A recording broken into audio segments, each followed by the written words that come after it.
Irmãos, boa noite a todos.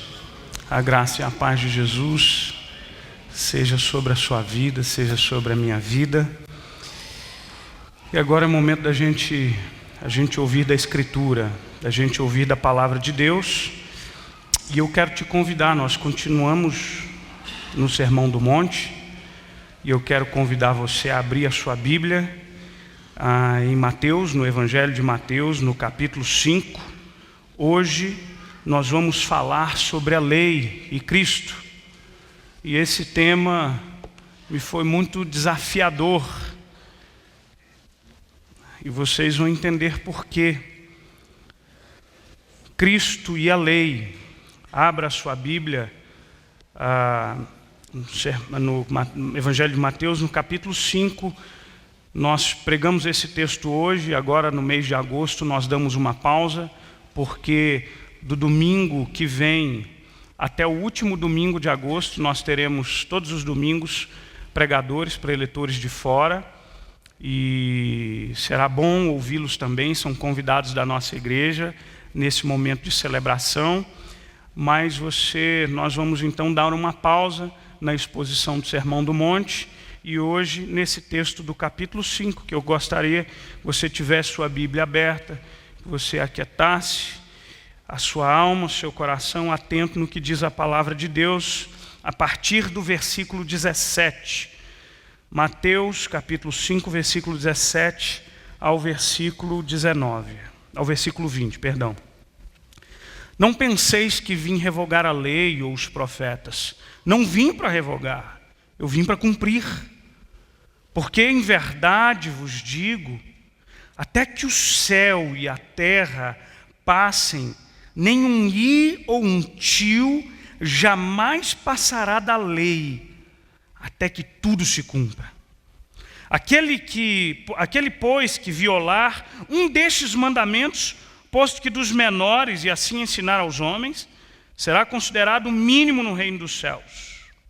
Aquele, porém, que os observar e ensinar, será considerado grande no reino dos céus.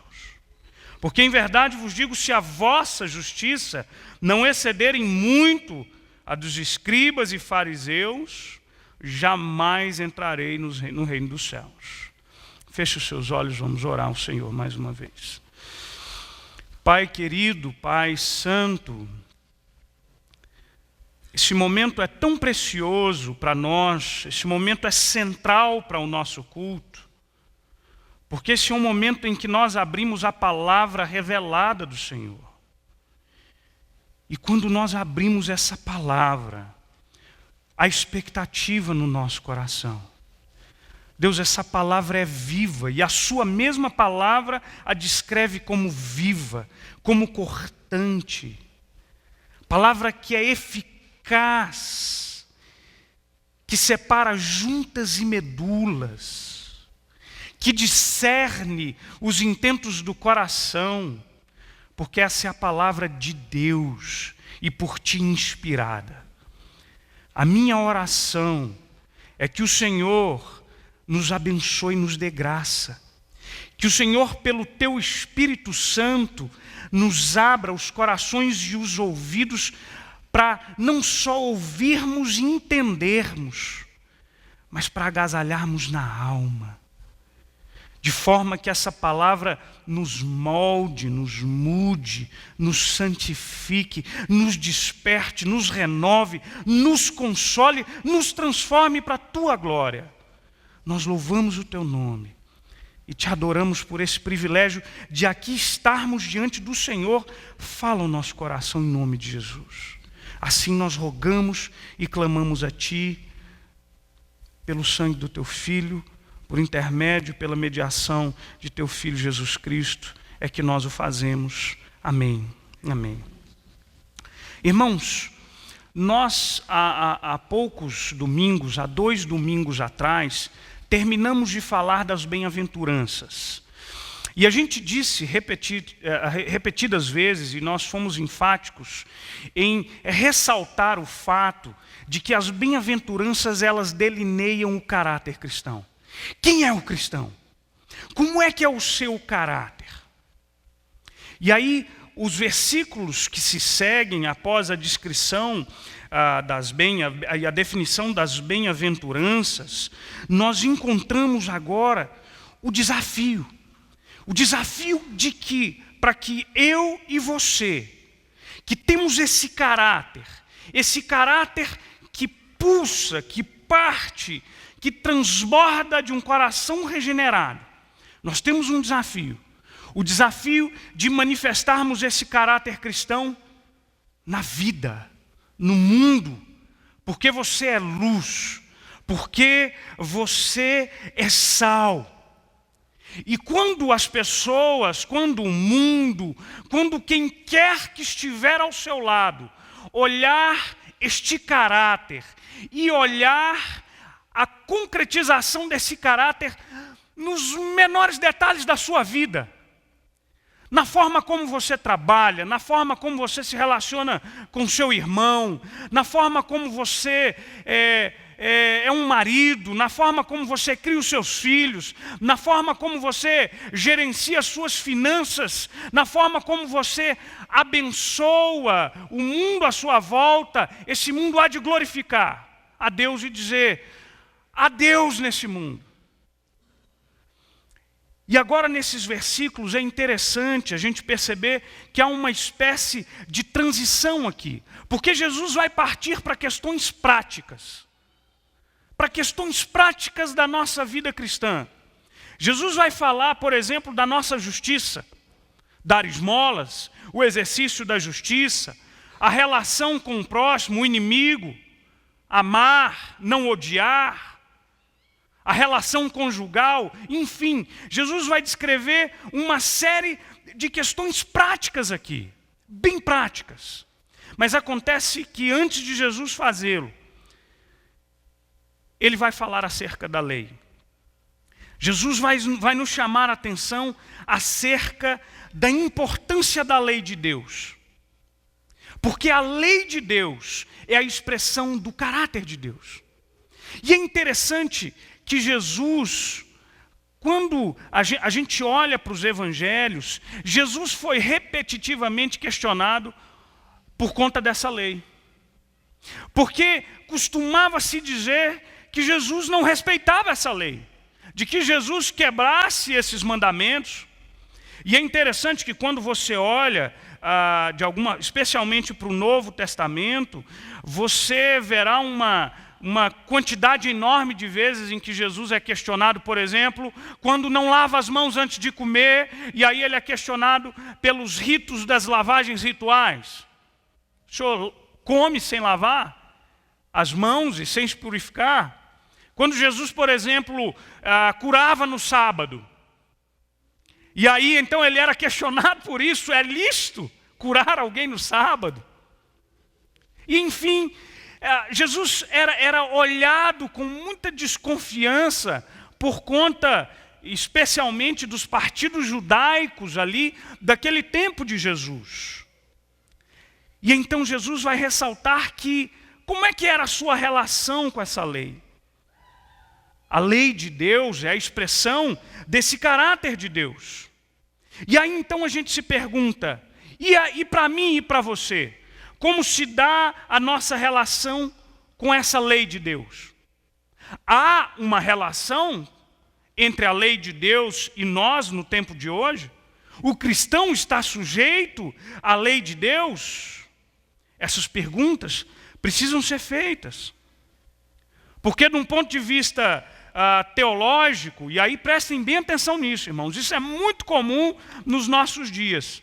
De um ponto de vista teológico, há muitas correntes teológicas ou muitas igrejas evangélicas que tendem a pensar que o tempo da graça anula o Antigo Testamento, que o Antigo e o Novo Testamento, eles são contrários, eles são antagônicos, porque a gente ressalta a graça em detrimento da lei. Essa é uma tendência muito comum nos nossos dias. E do ponto de vista cultural, a palavra lei não nos soa muito bem. Falar em lei soa, a conotação de lei para os nossos dias é algo que cerceia a nossa liberdade, que violenta a nossa autonomia. Essa é a impressão que a gente tem. A nossa geração e o tempo que a gente vive não se relaciona muito bem com a ideia de leis, de regras. Então a gente precisa entender aquilo que Jesus diz aqui nesse texto. E primeiro eu quero então partilhar com vocês como é a relação de Cristo e a lei. Como se dá essa relação e como Cristo entendia a lei de Deus. Eu falei dos grupos judaicos aqui, e aí você vê aqui nos versículos 17 e 18, que Jesus começa dizendo: não penseis que eu vim revogar a lei. Irmãos, existia dentre os partidos judaicos, como é que eu posso explicar? Existiam grupos dentro do judaísmo, e cada grupo tinha a sua característica. E existiam dois grupos muito famosos, que você talvez esteja mais familiarizado com ele, porque Jesus os cita muitas vezes, que são os escribas e que são os fariseus. Quem eram os escribas? Os escribas eram os doutores da lei. Os escribas eram aqueles que se dedicavam ao estudo minucioso da lei, das leis de Deus, do Antigo Testamento, da Torá. E, portanto, eles gastavam a sua vida dedicando-se ao estudo e ao ensino dessa lei. Esses eram os escribas. E quem eram os fariseus? Os fariseus eram um grupo que não eram tidos como uma casta alta dessa sociedade, mas era o grupo tido como aqueles que aplicavam rigorosamente a lei na sua vida. Esses eram os fariseus. Eles se notabilizavam pela sua pretensa piedade, porque eram rigorosos na aplicação da lei na sua vida. Eles eram severos na prática da lei e eles tentavam se atentar para cada detalhe que fosse dessa lei. E aí esses grupos questionavam a Jesus com muita veemência. Porque se a lei diz que o sábado é dia de descanso, vem Jesus e cura no sábado. Como é que esse homem pode vir e se relacionar com ímpios, não judeus? Como é que pode esse homem conversar com a mulher, tocar o leproso? Jesus era uma crise constante para essa gente. Eles não conseguiam fechar essa equação. Eles não conseguiam conceber um mestre tal qual Jesus. E é interessante que Jesus aqui chama essa turma, e essa turma faz parte dos ouvintes de Jesus. E Jesus diz: eu não vim para revogar a lei. Porque Jesus era constantemente acusado de quebrar essa própria lei. E o que é então essa lei? Bom, Jesus cita a lei e os profetas, é uma forma de Jesus resumir todo o Antigo Testamento. É preciso a gente se lembrar que quando Jesus normalmente falava da lei, ele estava falando da Torá. Estava falando das regras, das normas que a gente encontra no Antigo Testamento. E aí, quando a gente olha, por exemplo, para o sermão, os 10 mandamentos, essa instrução de Deus, que o povo de Deus recebeu para que esse povo vivesse em harmonia com o nosso Senhor. Essa era a lei de que Jesus falava. Mas é necessário a gente lembrar mais uma coisa também. Quando Jesus diz que ele não veio para revogar a lei. Eu mencionei esse fato quando nós falamos aqui dos 10 mandamentos. É possível que você divida ou que você compreenda 3 aspectos da lei do Antigo Testamento. Você tem um aspecto moral dessa lei, um aspecto moral ou ético, você tem um aspecto cerimonial e você tem um aspecto judicial ou civil. O aspecto judicial ou civil, por exemplo, foi dado a Israel enquanto nação. Foi dado para a regulamentação da vida da nação de Israel. Essa era a lei judicial e essa lei era, por conseguinte, circunscrita ao tempo daqueles homens, porque eram muito específicas para a regulamentação daquele povo, de Israel, enquanto nação. Mas existia uma outra lei também. Existia a lei que nós chamamos de lei cerimonial. E essas leis regulamentavam os ritos, as cerimônias, os cultos religiosos da sua época. E aí é interessante a gente perceber que as leis cerimoniais, elas encontram o seu fim, e mais do que isso, melhor do que o seu fim, elas encontram o seu cumprimento em Jesus. Porque diferente do que muita gente pensa, em que há uma ruptura entre o Antigo e o Novo Testamento, o Antigo Testamento aponta para Cristo. Aponta para o sacrifício perfeito, aponta para a comunhão de um povo com Deus, aponta para esse mediador. E Jesus Cristo é exatamente o cumprimento de toda essa lei cerimonial. Porque agora nós não precisamos mais derramar sangue de animais, de cordeiro, de novilhas, porque Jesus Cristo, o homem Deus perfeito, veio a esse mundo e derramou um sacrifício perfeito de uma vez por todas. E é por isso que na cruz do Calvário ouviu-se a voz do nosso Senhor dizendo: está consumado. Ele foi o sacrifício perfeito. Nós não precisamos mais de sacerdotes, porque Ele é o nosso acesso ao Pai. Ele é o nosso mediador. Não há nenhum outro mediador. E é por isso que na morte de Cristo, o véu que separava o Santo dos Santos dos demais compartimentos do templo é rasgado de cima a baixo. E eu e você temos acesso direto ao Pai pela mediação de Jesus. Isso. E por isso os sacrifícios cessam em Jesus Cristo. Mas há uma lei que não passou. Existe a lei moral de Deus. E essa não cessa. E essa não se encerra. E é por isso que o Senhor Jesus, Ele diz que Ele não veio para revogar, e Ele veio para cumprir. E Ele fala no versículo 18, porque em verdade vos digo, até os que o céu e a terra passem, nem um i ou um tio jamais passará da lei, até que tudo se cumpra. Jesus está dizendo, irmãos, e prestem bem atenção nisso. A lei moral, quando você lê os 10 mandamentos são para você. E ainda são válidos. As leis morais e éticas, elas refletem o caráter do Pai e refletem a forma como Deus quer que você e eu vivamos. E por isso, elas são eternas. E por isso, elas perduram.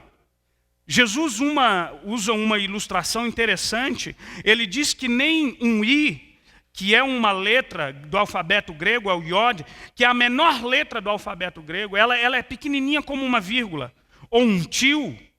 E aí parece que Jesus faz referência a um sinalzinho hebraico que distingue uma letra da outra. Ele diz que nenhum detalhe dessa lei passará, porque ela é eterna. Porque ela é para mim e para você hoje. E esse é um alerta para mim e para você também. Porque existe, eu diria, um fenômeno muito comum nas nossas igrejas e muito comum na nossa cultura, que a gente chama de antinomianismo. O que é isso? Existe uma tendência nas igrejas de relativizar a lei de Deus. E da gente achar que, por causa do Evangelho da Graça, nós não precisamos mais de leis éticas e leis morais. E aí, então, muitas igrejas debatendo se é lícito ou não é lícito, por exemplo, a relação homoafetiva, enquanto a palavra condena. Se é lícito você fazer determinadas coisas. E a gente vê muitas igrejas hoje caminhando nessa direção. E, infelizmente, a igreja, que deveria ser sal e luz, ela acaba se adequando a essa cultura, dizendo, não, nós não estamos presos a regras. O aqui que vale é a lei do amor. Como se o amor de Deus excluísse os valores eternos do nosso Senhor. E que Ele passa para nós. E é interessante quando a gente fala da lei, Jesus diz assim que Ele também não veio anular essa lei, Jesus veio dar uma correta interpretação dessa lei, irmãos. Porque esses homens entenderam tudo errado.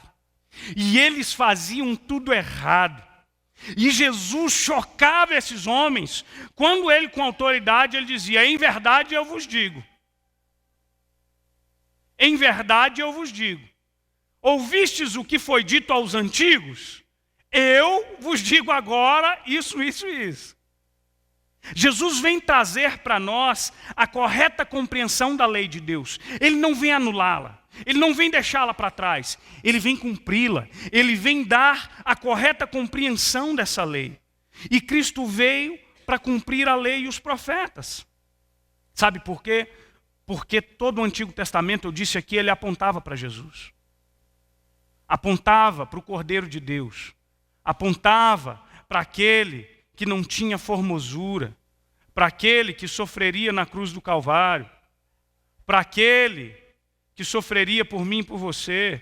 Para aquele sobre quem pesaria o castigo que nos traria a paz. É isso que os profetas diziam e prenunciavam. E Jesus está dizendo, quando ele afirma nesse versículo, eu sou o cumprimento. Eu sou o Messias. Eu sou esse a quem os profetas anunciaram. E Mateus escreve para os judeus. E Mateus cita por várias vezes o Antigo Testamento, mostrando que Jesus era o cumprimento daquilo que havia sido prometido. E por isso, assim se dava a relação de Cristo com a lei. Mas há um segundo aspecto, e aqui diz respeito à nossa relação com a lei, a relação do cristão e com a lei. E eu e você, estamos isentos do cumprimento dessa lei? O Senhor Jesus diz que não. O Senhor Jesus diz que nós viemos e nós precisamos obedecer essa lei de Deus. Jesus diz, por exemplo, no versículo 19, que aquele, pois, que violar um destes mandamentos, posto que dos menores, e assim ensinar aos homens, será considerado mínimo no reino dos céus. Irmãos, muitas vezes a nossa relação com os mandamentos de Deus, ou com as exigências de Deus para nós, ela se dá de uma forma muito semelhante ao dos escribas e fariseus. Aliás, Jesus os utiliza aqui como fator de comparação e ele diz, olha gente, se a vossa justiça não excederem muito a justiça dos fariseus e dos escribas, vocês não entram no reino dos céus. Sabe o que Jesus está querendo dizer? Sabe o que esse fariseu fazia, por exemplo? Eu costumo comparar a relação desse fariseu, ou desse escriba com a lei de Deus, por exemplo, com a relação do brasileiro, na sua maioria, com as nossas leis. Ou, por exemplo, do advogado, né? A nossa legislação ela é cheia de brechas e ela procura, de repente, uma brecha para justificar-se em alguma coisa, ou advogado em favor do seu cliente. O judeu, por exemplo, existia a lei de não matar. Aí o judeu odiava algumas pessoas. E aí, o que esses judeus faziam? Por exemplo, existia a permissão da carta do divórcio que foi concedida por Moisés. E aí esse judeu, por conta da permissão que fora dada por Moisés, e isso está descrito no Antigo Testamento, qualquer coisa que a mulher desagradasse, eles repudiavam aquela mulher. Jesus começa a corrigir, ou seja, eles queriam restringir o mandamento. Quanto mais restrito, melhor, porque mais fácil fica para nós. E as exceções? Eles tentavam alargar as exceções. Vocês lembram quando, por exemplo, perguntam para Jesus, Senhor, quantas vezes Não é eu devo perdoar até 7 vezes? Porque o cara já está pensando assim, rapaz, eu vou matar a pau aqui e eu vou fazer uma média com o mestre, porque perdoar é um negócio muito difícil. 7 vezes eu acho que é um número bem razoável. Mestre, até 7? Estou bem na fita? Não, não está. Tem que perdoar quantas vezes forem necessárias. Então, essa gente tentava se segurar em aspectos das minúcias da lei. E Jesus começa a corrigir isso, dizendo, está tudo errado.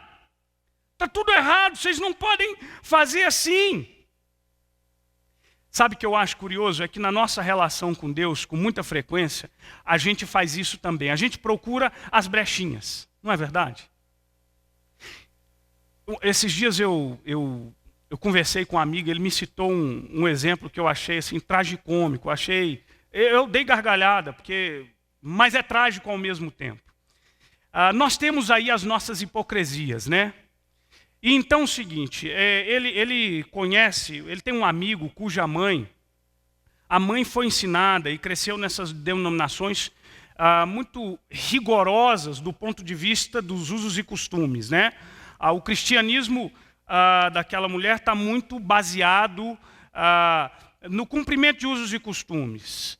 E, no caso dela, ela foi ensinada de que não se pode ouvir a música do mundo. Ou seja, tem a música da igreja e tem a música do mundo. E essa mulher, então, ela era uma rigorosa cumpridora dessa exigência que lhe fora feita. Diz assim, eu não ouço música do mundo.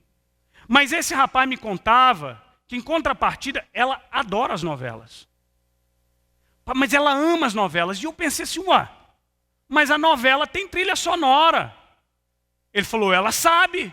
E como é que ela faz? Quando começa a tocar a música, ela bota no mudo. Sentiu aí? Então tá lá, né? O beijo gay, né? Dos caras, né? Mas uma música de fundo. O beijo gay não tem problema, mas a música eu boto no mudo aqui, né? Você percebeu o que faz um fariseu? Não é? O que faz o hipócrita ou fariseu? Então, eles buscavam essas saídas, eles buscavam esse subterfúgio, e Jesus diz, muito cuidado com isso.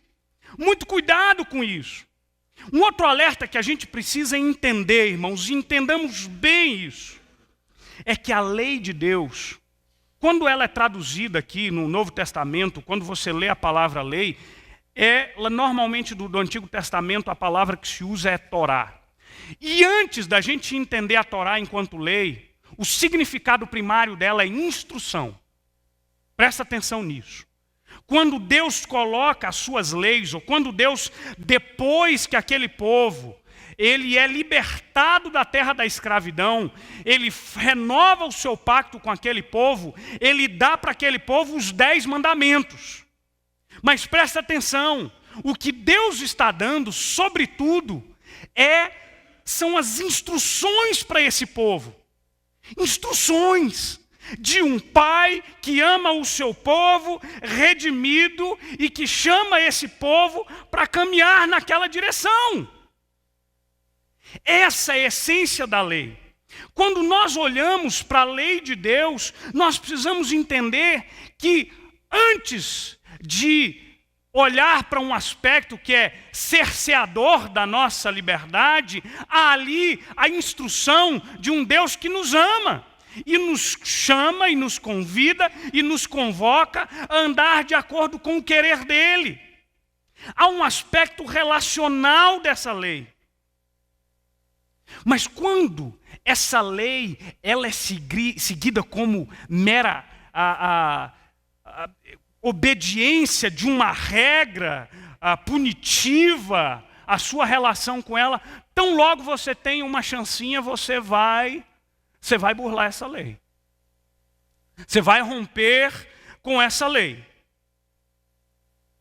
E esse grupo ignorava esse caráter relacional da lei de Deus. Irmãos, aqueles que são pais aqui, ou aqueles que lidam, eu uso o exemplo do pai, porque à medida que as minhas meninas crescem, cresce também a minha preocupação com elas. E quando eu sento com as minhas meninas para orientá-las. Eu quero o melhor para elas. Eu desejo o melhor deste mundo para elas. Eu desejo a vida mais feliz desse mundo. Eu desejo a vida mais harmoniosa desse mundo. Eu desejo a vida mais bem-sucedida do ponto de vista cristão desse mundo, porque do nosso ponto de vista, sucesso não é tão somente aquilo que se diz aí fora. Quando Deus coloca para mim e para você essa relação com a lei, e Jesus diz, você precisa segui-la. A sua justiça precisa ser diferente desse fariseu. Eu ouvi uma palestra do Guilherme de Carvalho acerca da lei da espiritualidade. Ele cita algo interessante. Ele cita o filósofo alemão Immanuel Kant, que, se eu não me engano, é um filósofo do final do século XVIII. O termo autonomia foi cunhado por ele. O que Kant dizia? Ele dizia que, e Kant vinha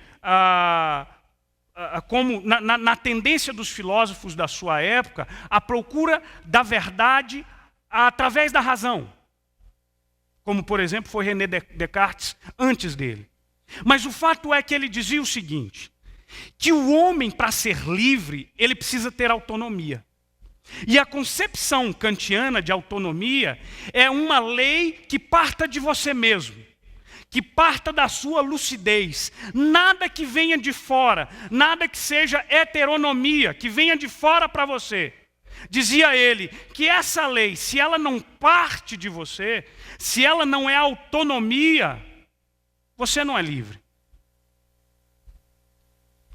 E às vezes, muitos de nós nos relacionamos, tal qual o judeu se relacionava com a lei de Deus, como uma lei vindo de fora para dentro. Mas preste bem atenção o que a palavra de Deus nos diz. Porque a lei de Deus, irmãos, obviamente que ela estabelece limites para nós. Mas essa lei de Deus, quando ela parte de dentro do nosso coração, quando ela é nutrida na nossa alma, ela é obedecida por nós com prazer. E é por isso que o salmista podia dizer que a tua lei é o meu prazer. É por isso que ele podia dizer que a tua palavra, ela é lâmpada para os meus pés, ela é luz para os meus caminhos. É por isso que Tiago descreve a lei de Deus como lei da liberdade. Sabe algo interessante que a Bíblia coloca para nós? Uma profecia de Jeremias. Jeremias, no capítulo 31, diz o seguinte: eis aí vem dias, diz o Senhor, em que firmarei nova aliança com a casa de Israel e com a casa de Judá. Não conforme a aliança que fiz com seus pais, no dia em que os tomei pela mão para os tirar da terra do Egito, porquanto anularam a minha aliança, e não obstante eu os haver despojado, diz o Senhor, desposado, perdão. Porque esta é a aliança que firmarei na casa de Israel. Depois daqueles dias, diz o Senhor, na mente lhes imprimirei as minhas leis, e também no coração lhes inscreverei. Eu serei o seu Deus, e eles serão o meu povo.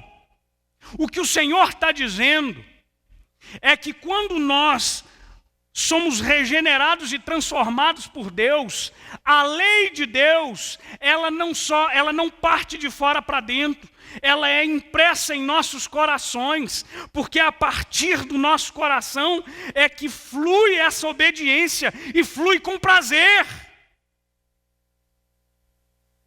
É interessante que o apóstolo Paulo, leia lá os capítulos 6, 7 e 8 de Romanos, o apóstolo Paulo diz uma coisa interessante. Ele diz que a lei, ela revela o caráter do homem.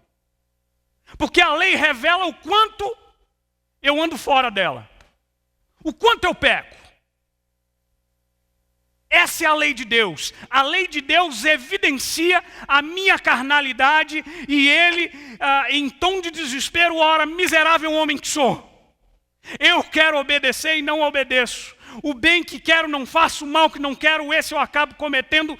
Desventurado, miserável homem que sou. E aí o apóstolo Paulo continua a discorrer acerca da lei. E no capítulo 8, irmãos, do livro de Romanos, o apóstolo Paulo diz que Deus não há mais nenhuma condenação para aqueles que estão em Cristo Jesus, não porque nós paramos de pecar, mas é porque dentro de você se operou algo, como obra do Espírito Santo, que transformou o seu coração, e o seu coração, que era avesso às coisas de Deus, passa a desejar as coisas de Deus, por intermédio do Espírito Santo de Deus. E aí o apóstolo Paulo diz, porque os que se inclinam para a carne, cogitam das coisas da carne, mas os que se inclinam para o Espírito, das coisas do Espírito. Porque o pendor da carne dá para a morte, mas do Espírito para a vida e paz. Por isso o pendor da carne é inimizade contra Deus, pois não está sujeito à lei de Deus, e nem mesmo pode estar, porque a carne abomina a lei de Deus.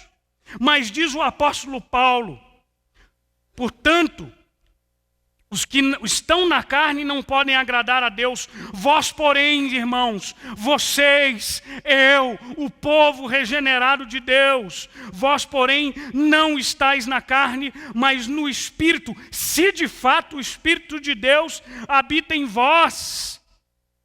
Se, porém, Cristo está em vós, o corpo, na verdade, está morto por causa do pecado, mas o Espírito é vida. Se habita em vós o Espírito daquele que ressuscitou dentre os mortos, esse mesmo que ressuscitou a Cristo Jesus dentre os mortos, vivificará o seu corpo mortal.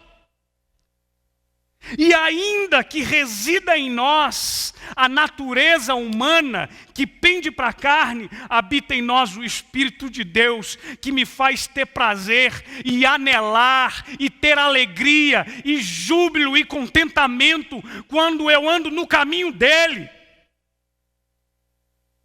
E a despeito do fato de que amar e perdoar é difícil, quando eu o faço, há contentamento no meu coração. E é assim que nós devemos viver nessa lei, com alegria. O contrário, eu tenho visto. Quando nós estamos distantes de Deus, ou uma pessoa que não é regenerada, ela faz galhofas acerca dessa lei. Mas quando um crente em Cristo Jesus peca, a dor na alma, a pesar, a vergonha, há nojo de si mesmo, há desejo de mudança e de purificação, porque em nós há o Espírito de vida. Irmãos, se você não entendeu isso, e se Deus não imprimiu no seu coração a lei dele, viver na igreja é e sempre será um fardo para você. Você vai sentar aqui com vontade de ir embora. Você vai ouvir isso aqui desdenhando daquilo que é falado. Você vai ouvir exortação com animosidade, com rejeição, com raiva. Mas se o Espírito de Deus imprimiu a lei de Deus no seu coração, ela é o seu prazer, e cumpri-la será a sua alegria e o gozo maior da sua alma. E eu percebo que na nossa luta contra o pecado, meu Deus, como é difícil. Eu sempre me lembro da frase de Agostinho de Hipona, quando ele dizia: Senhor, fizeste-nos para ti, e a nossa alma só encontrará descanso quando estiver em ti. Meu Deus, é por causa da lei do Espírito que há em nós, é que quando o nosso pecado persiste, quando a gente erra, é que há angústia de alma. É por isso que Davi, diante das atrocidades que ele cometeu, ele escreve um dos salmos mais belos da Bíblia. Ele diz: enquanto eu calei os meus pecados, se envelheceram os meus ossos. O meu vigor se tornou em sequidão de estio. No Salmo 51 ele diz: Senhor, pequei contra ti somente pequei. Ele clama ao Senhor: não tira de mim a alegria da tua salvação. Lava-me, purifica-me, me perdoa. Porque o Espírito de Deus, quando habita em nós, nos faz ter prazer nessa lei. Ela é preciosa, ela não é um fardo. Não, ela não é um fardo de forma alguma. Irmãos, nós vivemos um tempo muito difícil. Um tempo em que o cristianismo pouco demonstra o seu caráter. E é preciso que a gente resgate um cristianismo verdadeiro, profundo, muito profundo. Porque o que Deus requer de você é muito mais do que o cumprimento de pequenas regrinhas. O que Ele quer ver em você é um desejo profundo de sua alma, de andar em consonância, em harmonia ao coração do Pai. E você vai entender que quanto mais harmonioso estiver o seu coração com o coração de Deus, mais júbilo e alegria você terá na sua vida. Que o Senhor assim cuide da sua igreja, que o Senhor assim trate os nossos corações, para que a lei de Deus seja o nosso maior prazer, de verdade, de fato, não só pela confissão de lábios, mas pela ação, pela encarnação desse Evangelho, em todos os dias, em todos os momentos do nosso viver. Amém? Que o Senhor nos abençoe. Feche os seus olhos, vamos orar mais uma vez.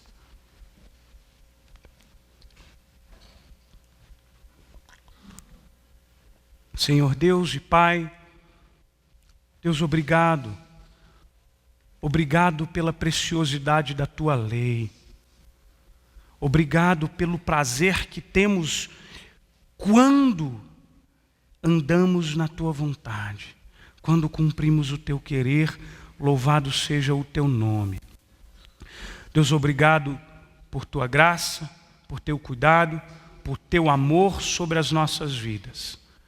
Perdoa-nos, ó Pai, e que haja em nós o maior prazer de viver nos Teus caminhos, porque os Teus caminhos são caminhos de vida. Porque enquanto há caminhos que ao homem parece ser bom, e ao fim são caminhos de morte, as veredas do Senhor são veredas planas e veredas de vida. E são nessas veredas que nós queremos andar. Nós oramos e glorificamos o Teu nome em Cristo Jesus, o nosso Senhor.